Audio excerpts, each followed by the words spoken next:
نبوت و رسالت ایک بہت بڑا منصب ہے، اور یہ بالکل وہابی شے ہے، اکتسابی نہیں۔ اب تو اس کا دروازہ مستقلاً بند ہو چکا محمد الرسول اللہ صلی اللہ علیہ وسلم کے بعد، لیکن یہ کہ آپ سے پہلے بھی اور آپ کے ضمن میں بھی یہ وہابی شے تھی، اکتسابی نہیں تھی۔ کوئی اپنی محنت سے نبوت حاصل نہیں کر سکتا تھا، بلکہ اللہ تعالیٰ جس کو چاہتا تھا منتخب فرماتا تھا۔ اب ان سے کمتر درجے جو ہیں ان میں صدیقیت ہے، شہادت ہے، جیسے کہ سورہ نساء کی آیت میں آیا ہے اولئک مع الذین انعم اللہ علیہم من النبیین والصدیقین والشہداء والصالحین۔ اب میں آپ سے عرض کروں گا کہ جہاں تک مرتبہ صدیقیت کا تعلق ہے، اگرچہ اہل سنت کا یہ اجماعی عقیدہ ہے کہ حضرت ابوبکر صدیق صدیق اکبر سب سے بڑے صدیق، بلکہ یہ کہ تمام انسانوں میں انبیاء کے بعد افضل ترین شخصیت حضرت ابوبکر، لیکن واقعہ یہ ہے کہ جس مرتبہ و مقام پر مردوں میں حضرت ابوبکر صدیق ہے، صدیق اکبر، بالکل اسی مقام پر خواتین میں حضرت خدیجہ الکبریٰ ہے رضی اللہ تعالی عنہا، جو صدیقۃ الکبریٰ ہے۔ ان کے نام کے ساتھ یہ لفظ کبریٰ جو آیا ہے، اکثر لوگ جو ہے اس کو سمجھتے نہیں، کبریٰ اکبر کا مؤنث ہے، یہ صدیق اکبر ہے، وہ صدیقۃ الکبریٰ ہے۔ یہ صدیقہ جو ہے، آپ کو معلوم ہے یہ لفظ قرآن میں حضرت مریم کے لیے آیا، امہ صدیقہ، حضرت عیسیٰ کی والدہ کے بارے میں آیا، وہ صدیقہ تھا۔ اسی طریقے سے حضرت آسیہ کا ذکر آیا، فرعون کی بیوی کا۔ لیکن یہ ہے کہ اس امت میں جس مرتبہ و مقام پر مردوں میں حضرت ابوبکر صدیق ہے، بالکل اسی مرتبہ و مقام پر خواتین میں حضرت خدیجہ الکبریٰ ہے رضی اللہ تعالی عنہا۔ بلکہ واقعہ یہ ہے کہ اگر آپ مجھ سے پوچھیں میرے دل کی بات، فاش گویا ماں کے درد المزمرس، تو مجھے تو واقعتاً یہ طے کرنا مشکل ہو جاتا ہے کہ ان دونوں میں سے افضلیت کس کی، اس لیے کہ جہاں تک اولیت ایمان کا تعلق ہے اس میں بھی یہ بات بالکل سمجھ میں آتی ہے کہ حضرت خدیجہ کا ایمان مقدم ہونا چاہیے حضرت ابوبکر صدیق سے، اس لیے کہ پہلی وحی کے بعد آ کر سب سے پہلی جو گفتگو کی ہے حضور نے، ظاہر بات ہے کہ وہ اپنی زوجہ محترمہ سے کی۔ جس طریقے سے انہوں نے تصدیق کی ہے اور جس طریقے سے حضور کو تسلی دی ہے اور دلجوئی ان کی فرمائی ہے کہ آپ گھبرائیں نہیں، جب آپ نے فرمایا کہ انی خشیت علی نفسی، مجھے تو اپنی جان کا اندیشہ ہو گیا، تو کس درجے بلند دلیل کے ساتھ آپ کو تسلی دی ہے۔ اللہ آپ کو ضائع نہیں کرے گا، آپ تو غریبوں کی سرپرستی فرمانے والے، بیواؤں کی مدد کرنے والے، اللہ تعالیٰ آپ کو ضائع نہیں کرے گا۔ پھر یہ کہ حضرت صدیق اکبر کے فضائل کا سب سے بڑا باب جو شمار ہوتا ہے وہ یہ ہے کہ انہوں نے حضور صلی اللہ علیہ وسلم کے مشن پر اپنی پوری دولت لگا دی۔ دو مواقع ایسے آئے ان کی زندگی میں، ایک مکی دور میں، ایک مدنی دور۔ مکی دور میں جبکہ ہجرت کے لیے تشریف لے جا رہے ہیں تو ایک پیسہ بھی گھر والوں کے لیے نہیں چھوڑا ہے۔ اول تو یہ کہ وہ ساری دولت ان کی سکڑ چکی تھی، اس وقت تک صرف ہو چکی تھی، کتنے ہی غلام اور کتنی ہی کنیزیں انہوں نے خریدی، اپنے پیسے سے انہوں نے آزاد کیا جو ایمان لے آئے تھے اور جنہیں ستایا جا رہا۔ پھر یہ کہ کاروبار میں سے تو سارا وقت اب نکل چکا تھا دعوت اور تبلیغ دین کے لیے، جو کچھ رہ گیا تھا وہ بھی لے کر حضور کے ساتھ صلی اللہ علیہ وسلم وہ تشریف لے گئے۔ پھر یہ کہ آپ کو معلوم ہے غزوہ تبوک کے موقع پر ہوا ہے کہ جو کچھ گھر میں تھا جھاڑو پھیر کر لا کر حضور کی خدمت میں پیش کیا۔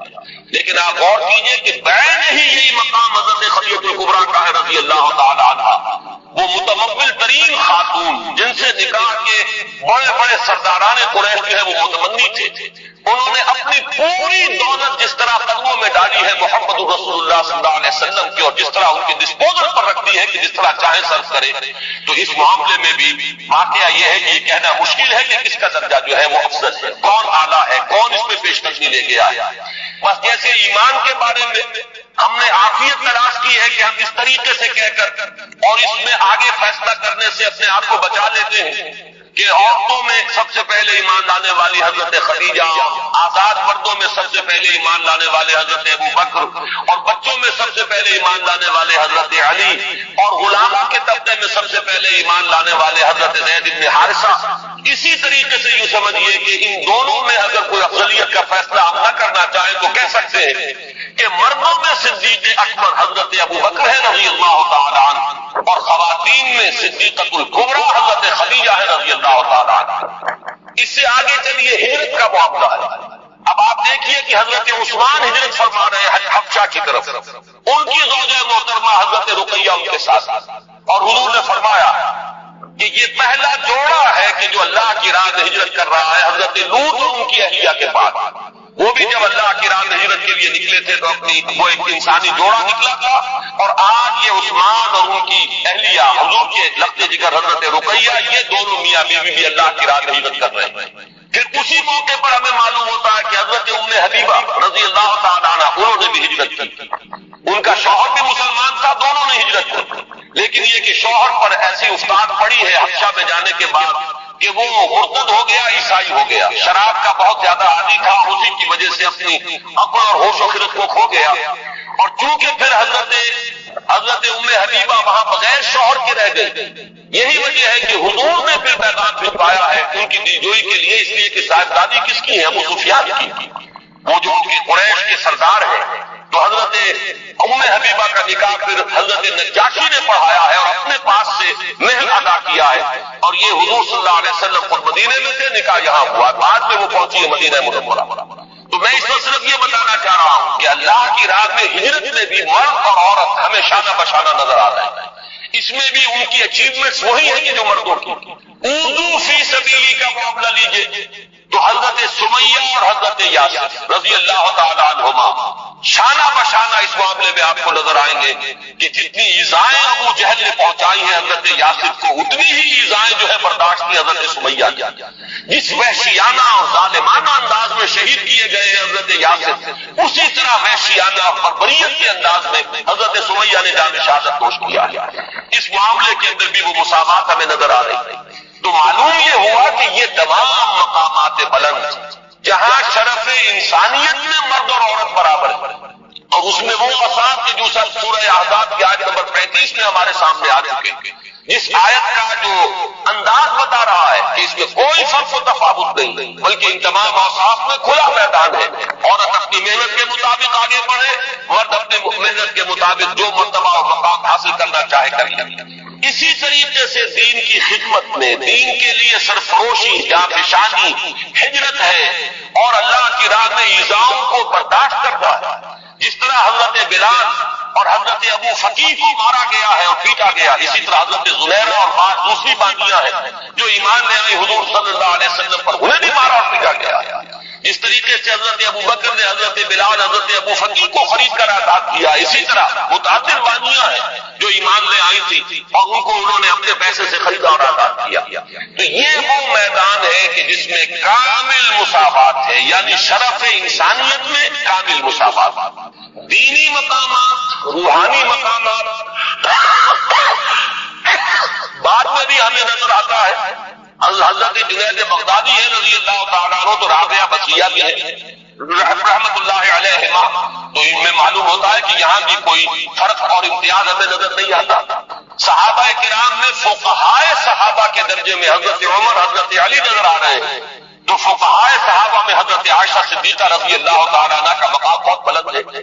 تو معلوم یہ ہوا کہ ان تمام چیزوں میں اسلام مساوات کا قائل ہے، شرف انسانیت میں برابری، اور دین کے معاملات میں، روحانی معاملات میں، اخلاقی معاملات میں، اس میں بھی برابری ہے، مساوات ہے، اس میں بھی کہیں کوئی قدر۔ لونڈیوں کے مسئلے کی وضاحت، سوال نمبر 1 اکبر علی صاحب ہیں، یہ اکبر علی بیگ۔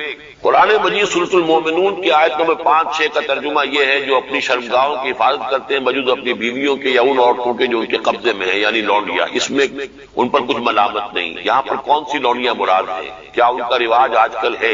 کسی لڑکی کو پیسے دے کر خرید کر لونڈی بنانا تو اسلام میں سخت منع ہے، اللہ کرم تفصیل سے وضاحت کیجیے۔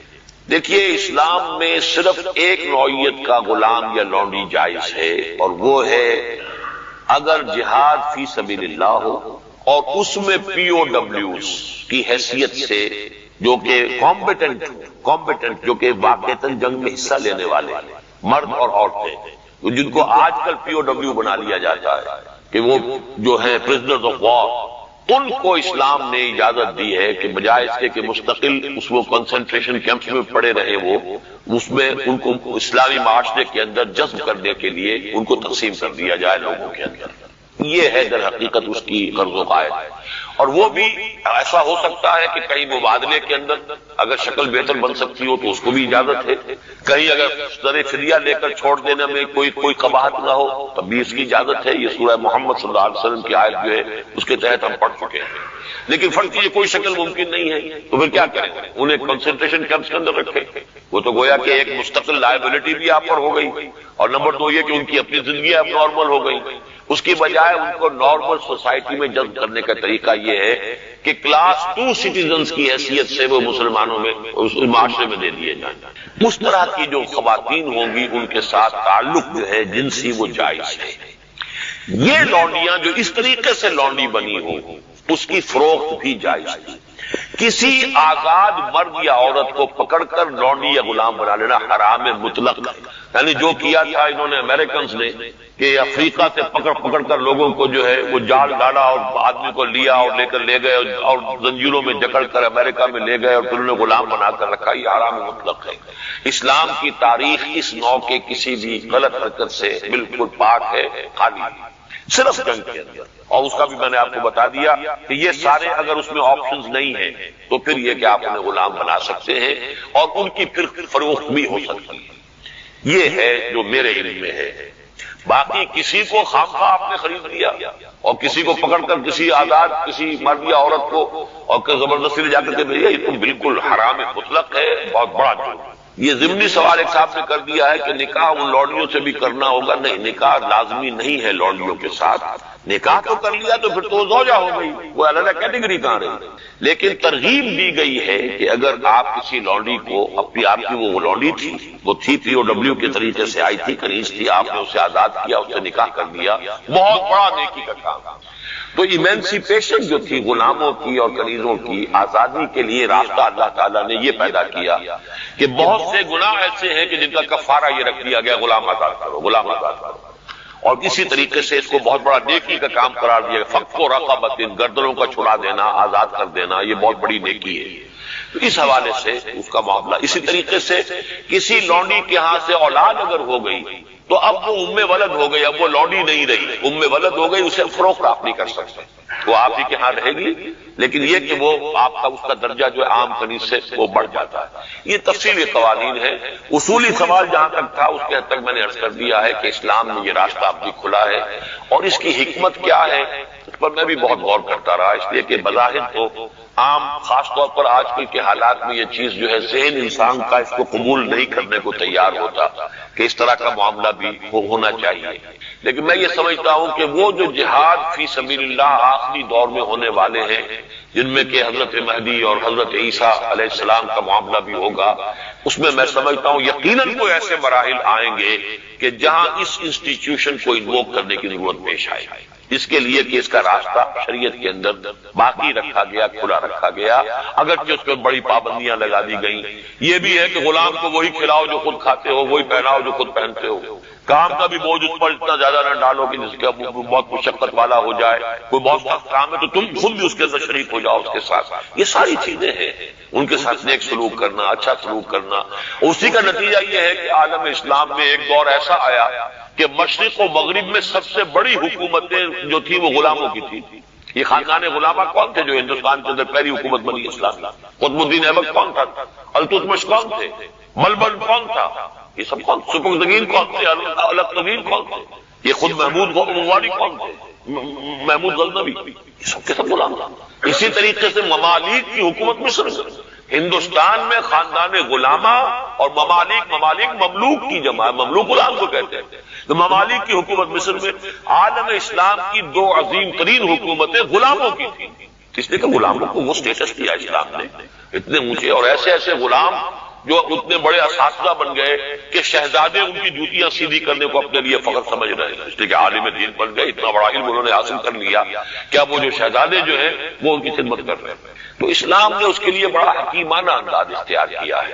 ایک یہ کہ پہلے ان کو بڑے نیچرل انداز میں معاشرے کے اندر جذب کر دیا جائے، بجائے اس کے کہ اب نارملی وہ کنسنٹریشن کیمپ کے اندر پڑے ہوں اور سڑ رہے ہوں وہاں پر، ان کی زندگی نہ زندوں کی ہے نہ مردوں کی ہے، اس کی بجائے یہ شکل اختیار کر لی گئی، ان کے ساتھ حسن سلوک کی ترغیب دی گئی، ایمینسیپیشن کے راستے کھول دیے گئے۔ باقی اس انسٹیٹیوشن کو بالکل ختم اس لیے نہیں کیا گیا میرے نزدیک واللہ عالم کہ اس انسٹیٹیوشن کو انووک کرنے کی ضرورت پیش آئے گی آخری دور کی جنگوں میں، واللہ عالم۔ وَيُبَيِّنُ آيَاتِهِ لِلنَّاسِ لَعَلَّهُمْ يَتَذَكَّرُونَ، اور اللہ اپنی آیات واضح کر رہا ہے لوگوں کے لیے تاکہ وہ نصیحت اخذ کریں۔ وَيَسْأَلُونَكَ عَنِ الْمَحِيضِ، اور وہ عورتوں کے ایام ماہواری کے بارے میں آپ سے سوال کر رہے ہیں۔ قُلْ هُوَ أَذًى، کہہ دیجئے وہ ایک ناپاکی بھی ہے اور ایک تکلیف کا مسئلہ بھی ہے۔ فَاعْتَزِلُوا النِّسَاءَ فِي الْمَحِيضِ، تو حیض کی حالت میں اگر تمہاری بیویاں ہوں تو ان سے علیحدہ رہو، مقاربت نہ کرو۔ وَلَا تَقْرَبُوهُنَّ حَتَّى يَطْهُرْنَ، اور ان سے مقاربت نہ کرو یہاں تک کہ وہ پاک ہو جائیں۔ فَإِذَا تَطَهَّرْنَ، اور جب وہ خوب پاک ہو جائیں، فَأْتُوهُنَّ مِنْ حَيْثُ أَمَرَكُمُ اللَّهُ، تو اب ان کی طرف جاؤ جو بھی تمہیں تعلق قائم کرنا ہے کرو، جہاں سے کہ تمہارے رب نے تمہیں حکم دیا، اللہ نے حکم دیا۔ یہ اللہ کا حکم کیا ہے؟ یہ ہے امر طبیعی، ہر انسان جانتا ہے، ہر حیوان کو معلوم ہے، وہ طبیعی ہے۔ لیکن یہ کہ اب عورتوں کے ساتھ بھی اگر انسان جو ہے وہ لواطت کا فعل شروع کر دے قوم عمل لوط، تو ظاہر بات ہے کہ عمل قوم لوط تو وہ چیز جو ہے غلط ہے، وہ حرام ہے۔ یہ تو اللہ تعالیٰ نے جو بھی تمہاری فطرت میں ڈالا ہے راستہ، وہ در حقیقت من حیث امرکم اللہ، ان اللہ یحب التوابین و یحب المتطہرین، یقیناً اللہ محبت کرتا ہے بہت توبہ کرنے والوں سے اور بہت پاک بازی اختیار کرنے والوں سے۔ ان ناپاک چیزوں سے دور رہنا۔ نساؤکم حرث لکم، تمہاری بیویاں تمہارے لیے کھیتی کے مانند ہیں، جیسے کھیت میں بوتے ہو فصل کاٹتے ہو، بیویوں کے ذریعے سے اللہ تعالیٰ تمہیں اولاد عطا کرتا ہے۔ فاتو حرثکم انا شئتم، تو جو بھی کھیتی والی جگہ ہے ادھر تم جاؤ جدھر سے جاؤ، یعنی اس میں یہ ہے کہ کوئی رکاوٹ نہیں ہے، وہ داہنی طرف سے بائیں طرف سے جدھر سے بھی ہو، لیکن ہو وہ فرض کے اندر، وہ وقت کے اندر معاملہ نہ ہو۔ فاتو حرثکم انا شئتم وقدموا لانفسکم، اور اپنے آگے کے لیے سامان کرو، یعنی اپنی اولاد۔ انسان جو ہے بڑھاپے کے لیے اس کا ایسٹ بنتی ہے اس کی اولاد۔ آج تو دنیا اولاد سے بھاگتی ہے، لیکن ایک زمانے میں تو اولاد جو ہے وہ عصائے تیری شمار ہوتی تھی۔ وَقَدِّمُوا لِأَنفُسَكُمْ وَاتَّقُوا اللَّهَ وَاعْلَمُوا أَنَّكُمْ مُلَاقُوهُ، اور اللہ سے کا تقوی اختیار کرو۔ ابھی آپ دیکھیں گے کہ جو حکم بھی شریعت کا آئے گا بار بار تکرار کے ساتھ جو ہے اس میں تو تقوی کا ذکر بار بار آئے گا۔ ایک قانون ہے اس کی قانونیت ہے، ایک ہے تقوی۔ قانون کی لاکھ پیروی کی جا رہی ہے، تقوی نہ ہو تو وہ قانون جو ہے وہ مذاق بن جائے گا، تماشا بن جائے گا۔ اس کے بعد مثالیں آئیں گی ابھی۔ اب یہ ہے بہت پیاری آیت ہماری خواتین کے لیے قابل غور۔ نیک بیویاں تو وہ ہیں جو تابع دار ہو، اطاعت کیش ہو، مردوں کا کہنا مانے، ان کی اطاعت کرو۔ حافظات للغیب، اور غیب میں ان کے لیے محافظ بنے، ان کے مال کا کی بھی حفاظت کرے۔ یہ نہیں خیانت کر کے شوہر تو گیا ہوا جو چاہو اس کے بال میں سے جس کو میں جو چاہوں دے دوں، نہیں، یہ اس کا مال جو ہے وہ اسی کا ہے، اس کی خیانت نہیں کرے گی، وہ امانت کے ساتھ حفاظت کرے گی، اور اس کے علاوہ اپنے نفس کی حفاظت کرے گی، اس لیے کہ وہ بھی اب شوہر کی امانت ہے۔ اب اس کا جو بھی جنسی معاملہ ہے وہ اس کے اپنے اختیار میں نہیں رہا۔ اس کو مل کے بزا کہتے ہیں ہماری فقہ کے اندر، کہ در حقیقت اس کا اختیار کامل اب شوہر کے ہاتھ میں آ چکا ہے۔ اس کے جنسی اعضاء جو ہے وہ شوہر کے کنٹرول میں، مل کے بزا، ملکیت جو ہے کہ اس کی، لہذا اس میں کوئی خیانت اگر وہ کر رہی ہے تو وہ بھی اس کے خلاف ہے۔ فالصالحات قانتات، تو نیک بیویاں وہ ہوتی ہیں جو تابع دار ہو، وہ فرما بردار ہو، اور غیب میں یعنی شوہروں کی عدم موجودگی میں جبکہ موجود نہیں ہے حفاظت کرنے والی ہو، اور وہ حفاظت مال کی بھی اور اس کے اپنے نفس کی بھی۔ اور یہ کام آسان نہیں ہے، آپ کو معلوم ہے۔ شوہر کبھی 4 مہینے کے لیے باہر چلا گیا ہے، کبھی 1 سال کے لیے باہر چلا گیا ہے۔ عورت کے لیے اپنے نفس کو تھامے رکھنا، اپنی جنسی خواہشات کو، فرسٹی جوان عورت ہے، اس کی اپنی بھی اس کی بھی تو نفسانی خواہشات ہیں، تو آسان کام نہیں ہے۔ یہی وجہ ہے آپ کے علم میں ہوگا کہ واقعہ بڑا عجیب پیش آیا تھا، اس کو بیان کرتے ہوئے شرم بھی آتی ہے۔ حضرت عمر رضی اللہ تعالیٰ عنہ اپنے رات کے گشت میں ایک مکان کے پاس سے گزر رہے تھے، تو انہوں نے سنا کہ ایک عورت جو ہے وہ بڑے درد بھرے الفاظ میں کچھ گا رہی تھی۔ اگر مجھے اللہ اور اس کے رسول کا فرق کا خوف نہ ہوتا تو تم دیکھتے کہ اس وقت میری چارپائی جو ہے چرچرا رہی ہو۔ تو اس پر حضرت عمر جو ہے وہ دم تنبہ ہوا کہ ہمارے لوگ جو ہیں جہاد پر جاتے ہیں، سال بھر تک واپس نہیں آتے، تو اس سے تو سوسائٹی کے اندر بہت زیادہ جو ہے ایک اندیشہ اور خطرہ پیدا ہو جائے گا۔ تو انہوں نے اب دیکھیے یہ بات بھی کہ دین میں کوئی شرم اور حیا اس معاملے میں نہیں ہے، کہ اپنی بیٹی سے پوچھا حضرت حفصہ سے، اب وہ بیٹی بھی ہے اور ام المومنین بھی ہے، حضور کی اہلیہ ہے تو ام المومنین ہے، لہذا حضرت عمر کے لیے بھی ماں کے درجے میں ہے، اگرچہ ہے حضرت عمر کی صاحبزادی۔ کہ تم مجھے بتاؤ حفصہ ایک عورت زیادہ سے زیادہ کتنے عرصے تک صبر کر سکتی اور کوئی قباحت محسوس نہیں کی حضرت حفصہ رضی اللہ تعالی عنہا نے 4 مہینے، تو پھر انہوں نے یہ آرڈر نافذ کر دیا کوئی مجاہد 4 مہینے سے زیادہ جو ہے وہ بحث پر نہ رہا ہے، لازماً وہ آئے چھٹی لے کر اور وہ گھر پر۔ آپ اس کی روشنی میں دیکھیے جو کچھ ہمارے ہاں ہو رہا ہے، امارات میں جو لوگ کام کرتے ہیں، سعودی عرب میں کام کرتے ہیں، باہر کے ممالک میں کام کرتے ہیں، جوان بیویوں کو یہاں چھوڑ جائے، پھر جو قصے ہوتے ہیں، جو اسکینڈلز ہوتے ہیں، پھر جب وہ شوہر صاحب تشریف لاتے ہیں تو وہ دیور اور بیوی جو ہے مل کر اسے قتل کرتے ہیں، اس لیے کہ یہاں تو دنیا بدل چکی ہے، دیور کے اور بھابھی کے رشتہ کچھ اور ہی بن چکا ہے، لہذا وہ قتل بھی کرتے ہیں، مال بھی سارا لے لیتے ہیں۔ یہ ساری خبریں آپ اخبارات میں پڑھتے ہیں، یہ کیوں ہے؟ فطرت کے خلاف ایک طرز اولاد اختیار کر رہے ہیں، یا تو اپنی فیملیز کو ساتھ لے کر جائیں گے، یا یہ ہے کہ پھر یہ وقفہ کا جو ہے معاملہ زیادہ میں سمجھتا ہوں اس حدیث کے بعد جو حضرت عمر کا فیصلہ تھا 4 مہینے کا، اس سے زائد جو ہے باہر اسٹے کرنا، اپنے گھر نہ آنا ایک اعتبار سے گناہ کے درجے کی بات ہو جائے گی۔ علیکم بسنتی و سنت الخلفاء الراشدین المہدیین، تمہارے ذمے ہے میری سنت بھی اور خلفاء راشدین جو ہے میری سنت۔ یبین آیاتہ للناس لعلہم یتذکرون، اور اللہ اپنی آیات واضح کر رہا ہے لوگوں کے لیے تاکہ وہ نصیحت اخذ کریں۔ ویسألونک عن المحیض، اور وہ عورتوں کے ایام ماہواری کے بارے میں آپ سے سوال کر رہے ہیں، قل هو اذن، کہہ دیجئے وہ ایک ناپاکی بھی ہے اور ایک تکلیف کا مسئلہ بھی ہے۔ فاعتزلوا النساء فی المحیض، تو حیض کی حالت میں اگر تمہاری بیویاں ہوں تو ان سے علیحدہ رہو، مقاربت نہ کرو۔ ولا تقربوهن حتى يطهرن، اور ان سے مقاربت نہ کرو یہاں تک کہ وہ پاک ہو جائیں۔ فاذا تطہرن، اور جب وہ خوب پاک ہو جائیں، فاتوهن من حيث امركم الله، تو اب ان کی طرف جاؤ جو بھی تمہیں تعلق قائم کرنا ہے کرو، جہاں سے کہ تمہارے رب نے تمہیں حکم دیا، اللہ نے حکم دیا۔ یہ اللہ کا حکم کیا ہے؟ یہ ہے امر طبیعی، ہر انسان جانتا ہے، ہر حیوان کو معلوم ہے، وہ طبیعی ہے۔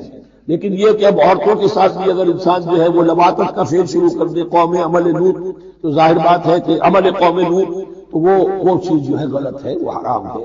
یہ تو اللہ تعالیٰ نے جو بھی تمہاری فطرت میں ڈالا ہے راستہ، وہ در حقیقت من حیث امرکم اللہ، ان اللہ یحب التوابین و یحب المتطہرین، یقیناً اللہ محبت کرتا ہے بہت توبہ کرنے والوں سے اور بہت پاک بازی اختیار کرنے والوں سے، ان ناپاک چیزوں سے دور رہنا۔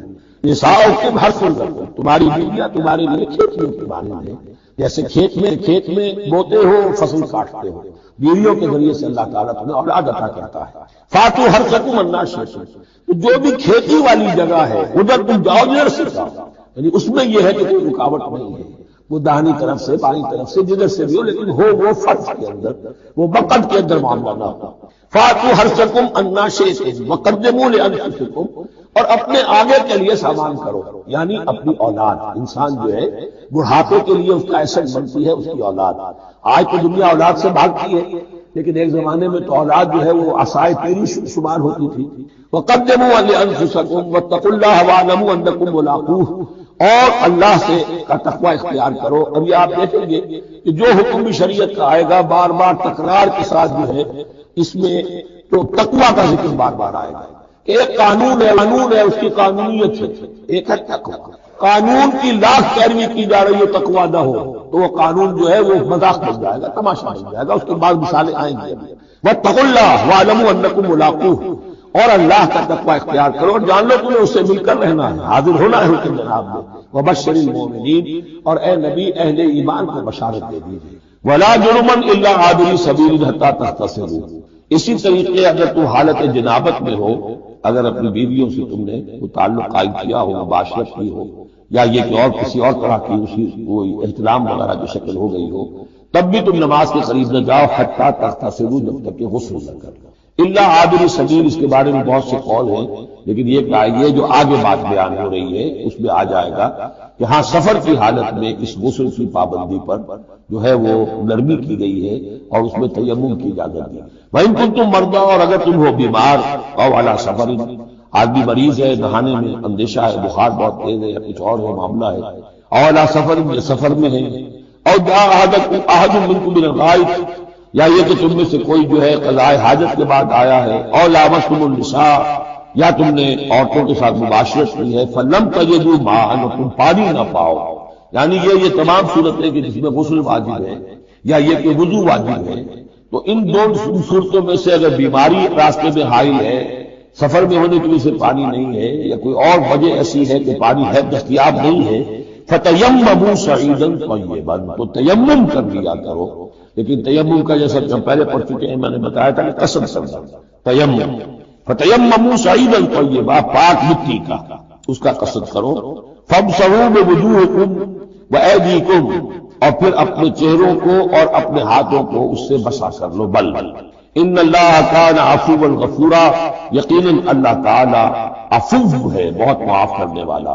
یہی لفظ ہے جو حضرت عائشہ سے جو مروی ہے دعا لیلۃ القدر کی، اللہم انک عفو تحب العفو فاعف عنی، اے اللہ تو عفو ہے، تو ہے ہی معاف فرمانے والا.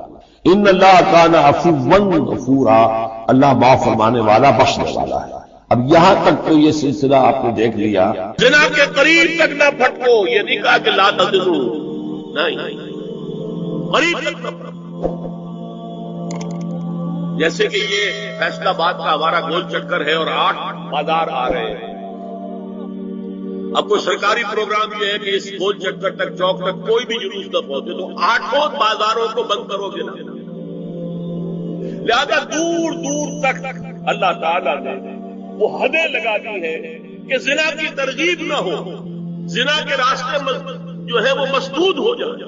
یہ اس دور کی انٹلیکچوئل خیانت، ڈس آنیسٹی کا سب سے بڑا معاملہ ہے. جدید نفسیات کا بابا آدم مانا جاتا ہے فرائڈ، اور فرائڈ کے نزدیک انسان کے محرکات عمل میں سب سے زیادہ طاقتور، سب سے زیادہ پوٹنٹ سیکس اصل محرک انسان ہے. یہاں تک کہتا ہے ایڈیپس کمپلیکس، باپ اگر محبت بھری نگاہ سے بیٹی کو دیکھ رہا ہے تو یہ بھی سیکس ہے، اور ماں اگر بیٹے سے محبت کر رہی ہے تو یہ بھی سیکس ہے. انا للہ و انا الیہ راجعون. ان کمبختوں کا اصل یہ معاملہ ہے کہ ایک شے پر نگاہ جم گئی تو سب کچھ اسی کے گرد گھما دیا. مطلب بات غلط نہیں ہے. Sexual motive one of the most important motive, no doubt about. اگر یہ نہ ہو، اگر عورت میں مرد کے لیے اٹریکشن نہ ہو، اگر عورت کو مرد کی احتیاج نہ ہو تو تمدن ختم ہو جائے. کون شادی کا کھکیٹ موڑ لے گا؟ ایک پیٹ پالنا اور ہے، خاندان کی ذمہ داری اور ہو جائے گا. اس قدر زبردست جو ہے یہ موٹیویشن جذبہ ہے اور اٹریکشن ہے شدید. اس اعتبار سے یہ سمجھیے جتنا زوردار گھوڑا ہو اتنی ہی زوردار لگام چاہیے اگر ڈسپلن میں رکھنا چاہتا ہے. لہذا اس سیکس کو ڈسپلن میں لانے کے لیے کہ قانونی تعلق ہو ایک مرد اور عورت کے درمیان، ازدواج ہو، شادی ہو جائے، یا دوسرا راستہ وہ بھی تھا جو آج کل نہیں رہا، باندھی ہو کسی کی، مل کے یمین ہو، ان کے اندر سیکسول انٹرکورس جو ہے وہ ہو اور اس سے باہر نگاہ بھی نہ جائے. قرآن اور حضور دونوں اس قدر حقیقت کا سر. سورہ آل عمران میں فرمایا زُيِّنَ لِلنَّاسِ حُبُّ الشَّهَوَاتِ مِنَ النِّسَاءِ وَالْبَنِينَ وَالْقَنَاطِيرِ الْمُقَنطَرَةِ مِنَ الذَّهَبِ وَالْفِضَّةِ وَالْخَيْلِ الْمُسَوَّمَةِ وَالْأَنْعَامِ وَالْحَرْثِ. انسان کے اندر محبت پلا دی گئی ہے، مزین کر دی گئی ہے. کن کن چیزوں کی؟ سب سے پہلے عورت، سب سے امپورٹنٹ موٹیو عورت، پھر بیٹے، پھر ڈھیروں مال، سونا چاندی، اعلیٰ گھوڑے، نشان زدہ، اور مال مویشی اور کھیتی. لیکن سب سے پہلے زُيِّنَ لِلنَّاسِ حُبُّ الشَّهَوَاتِ مِنَ النِّسَاءِ وَالْبَنِينَ وَالْقَنَاطِيرِ الْمُقَنطَرَةِ مِنَ الذَّهَبِ وَالْفِضَّةِ وَالْخَيْلِ الْمُسَوَّمَةِ وَالْأَنْعَامِ وَالْحَرْثِ. اسی طرح دیکھیے حضور صلی اللہ علیہ وسلم فرماتے ہیں، یہ مسند احمد میں بھی حدیث ہے اور حاکم اور بیہقی نے، عن انس ابن مالک رضی اللہ تعالی عنہ قال قال رسول اللہ صلی اللہ علیہ وسلم حبب الی النساء والطیب وجعلت قرۃ عینی فی الصلاۃ. اس تمہاری دنیا میں سے مجھے 3 چیزیں محبوب کر دی. حب بابا الیہ، نمبر 1 کوئی جھجک نہیں ہے آپ کو بیان کرنے. ہم شاید یہ جملہ کہتے ہوئے جھجکیں گے. اللہ کا رسول حقیقت ہے، اس کا اعتراف کرو. بہت مضبوط موٹیویشن، کوئی شک نہیں، کوئی شک نہیں، کوئی شک نہیں. حبب الی النساء والطیب، خوشبو، وجعلت قرۃ عینی فی الصلاۃ، اور میرے آنکھوں کی ٹھنڈک نماز میں. اسی طرح خود قرآن میں سورہ احزاب میں جب حضور سے کہا گیا کہ اب مسجد کی شادیاں ہو چکی تھی، آپ نے کر لی ہے، اب آئندہ نہ کریں، وہاں بھی صاف الفاظ آئے. اللہ کو بھی واللہ لا یستحیی من الحق، اللہ کو حق بات کہنے میں کوئی حیا یا کوئی جھجک نہیں ہے. وَلَوْ أَعْجَبَكَ حُسْنُهُنَّ، اے نبی چاہے عورتوں کا حسن جو ہے وہ آپ کو بھلا لگے، لیکن اب آئندہ شادی. یہ میں تائید کر رہا ہوں فرائض. اس گدھے نے جو آگے تک پہنچا دیا ہے معاملہ، وہ ہے غلط. بنیادی بات صحیح ہے، قرآن مجید کے مطابق ہے کہ سیکس موٹیو بہت سخت ہے، بہت زوردار. حضور کی حدیث ہے ان اللہ كتب على ابن آدم حظه من الزنا ادرک ذلك لا محالہ. اللہ تعالیٰ نے ہر انسان کا زنا میں ایک حصہ لکھ دیا جو اس کو پہنچ کر رہے ہیں. فزنا العین النظر، آنکھوں کا زنا ہے نامحرم عورت کو دیکھنا، یہ بھی زنا. اگر زنا کو روکنا ہے تو یہاں پر بھی قتل لگے گی.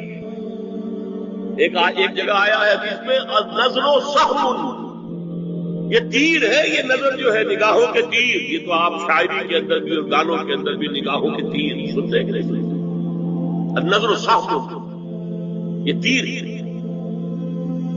وزن اللسان النطق یا منطق، زبان کا زنا ہے کسی عورت سے گفتگو کر کے چرخارے لینا. عورت کی آواز میں بھی بوجھ ہے. اللہ تعالیٰ نے اسے سراپا ایسا بنایا کہ مرد کے لیے اس کی ہر شے کے اندر اٹریکشن، اس کی آواز میں اٹریکشن. والنفس تمنا وتشتہی، اور باقی رہ گیا نفس، وہ تمنا کرتا ہے کہ اب میں اس سے آگے بھی بڑھوں اور زنا بھی کر لوں. والفرد یصدق ذلک کلہ اور یکذب، لیکن یہ ہو بھی سکتا ہے نہیں بھی ہوتا، لیکن یہ زنا تو کر چکا تھا. کان کا زنا اس نے کر لیا، آنکھ کا زنا اس نے کر لیا، زبان کا زنا اس نے کر لیا. تو زنا کا روک تھام، زنا کی جو ہمارے معاشرتی اہداف کے اندر بہت اہم ہے، بہت اہم ہے، بہت اس کی منفی نفسیات کبھی کبھی مثبت نفسیات.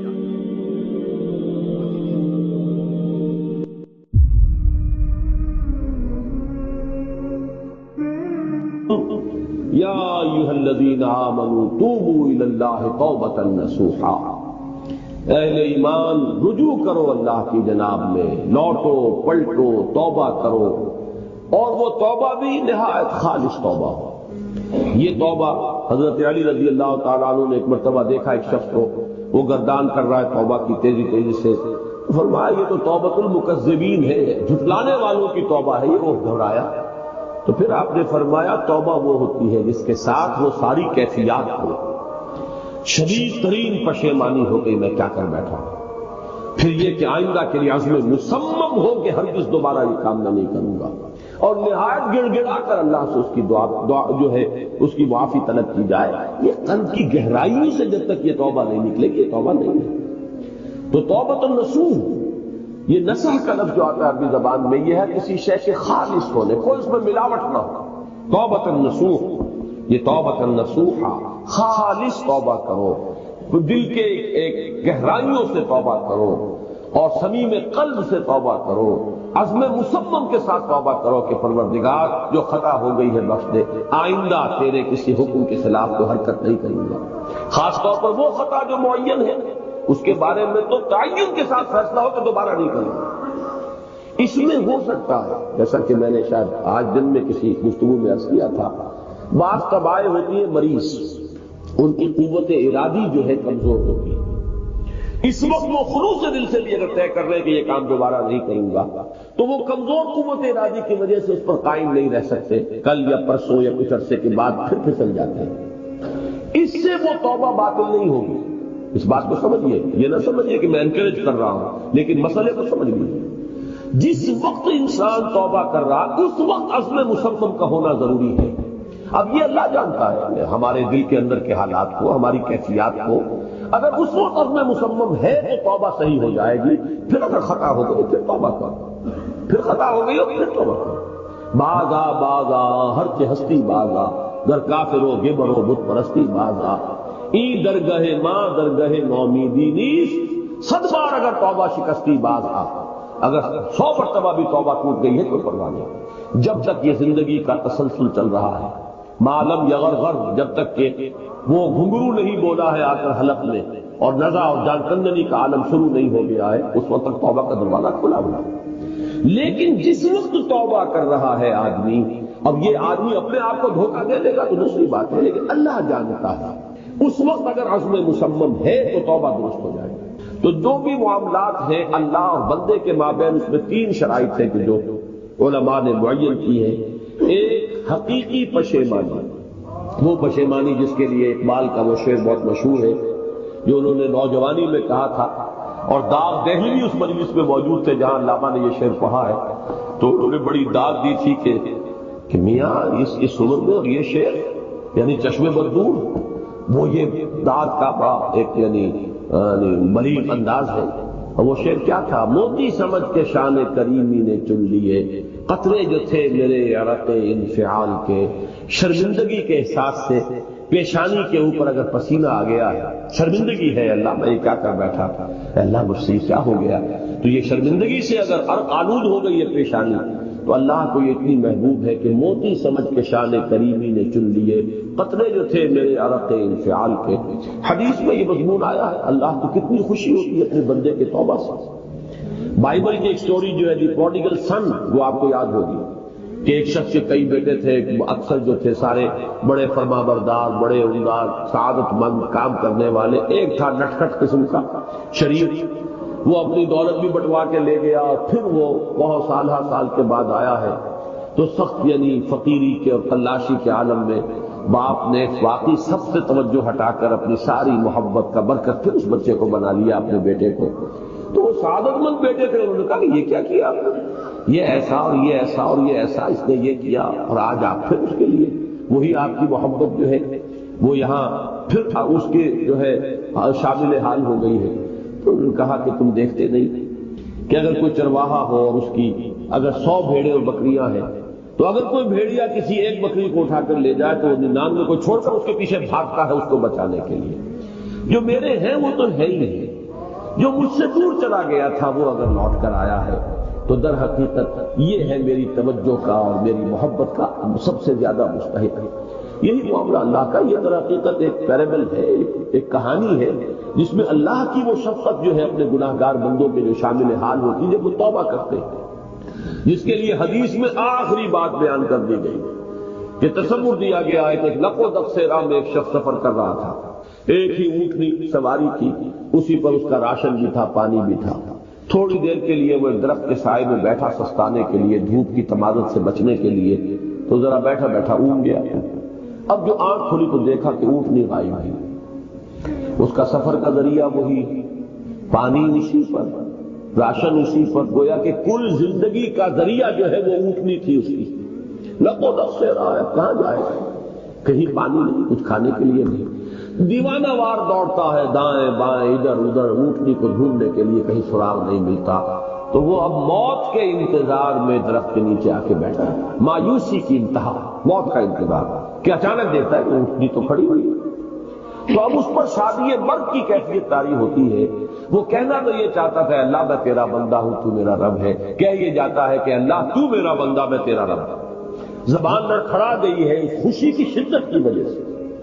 تو حضور فرماتے ہیں کہ اللہ کو اپنے کسی گناہگار بندے کی توبہ سے اس سے بھی کہیں زیادہ خوشی ہوتی ہے۔ تو اس کو ذہن میں رکھیے، توبہ کا بڑا اونچا مقام ہے ہمارے ہاں، شرائط بھی سب سے، 3 شرطیں وہ، ایک عزم مصمم، ایک پشیمانی، حقیقی پشیمانی، نمبر 2 عزم مصمم کہ اب دوبارہ نہیں کروں گا، نمبر 3 ایک مرتبہ ضرور اس کام کو چھوڑ دینا، یہ گویا کہ اس کے عزم مصمم کا فوری ثبوت ملنا چاہیے۔ کچھ دنوں کے بعد پھر کہیں جذبات کا ویلا آئے، کوئی اور خطا ہو جائے، بات دوسری ہوگی۔ اور جو حقوق العباد کا معاملہ، اس میں 4تھی شرط اور ہے، اس لیے کہ حقوق العباد کی کوتاہی جو ہے اللہ تعالیٰ معاف نہیں فرمائے گا۔ وہ تو وہی بندہ ہے جس کی آپ نے تلفی کی ہے، کسی کی غیبت کی ہے، کسی کی چغلی کھائی ہے، کسی پر تہمت لگائی ہے، کسی کا مال ہڑپ کیا ہے، کسی کو دھوکہ دیا ہے، کسی کی عزت پر حملہ کیا ہے، تو وہ تو وہی معاف کرے گا۔ یا یہ کہ آپ کی جو نیک اعمال ہیں وہ اس کو دے دیے جائیں گے قیامت کے دن، اور اگر آپ کے اعمال ختم ہو جائیں گے تو اس کے گناہ جو ہے وہ آپ کے کھاتے میں ڈال دیے جائیں گے۔ بہرحال جو 4تھی شرط ہے حقوق العباد کے معاملے میں کوتاہی میں توبہ کی، وہ یہ ہے کہ آپ یا معافی طلب کریں یا تلافی کریں اس شخص کی جس کے حقوق کو آپ نے طلب